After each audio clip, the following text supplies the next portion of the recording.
Good morning, Colombian people. Good morning, glorious army. Today we're going to talk about a very important thing. We're going to talking about defense budget.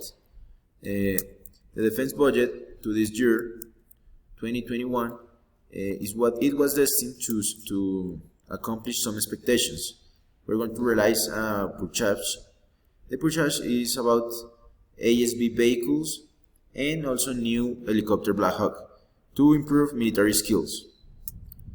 The defense budget is $10,177 million.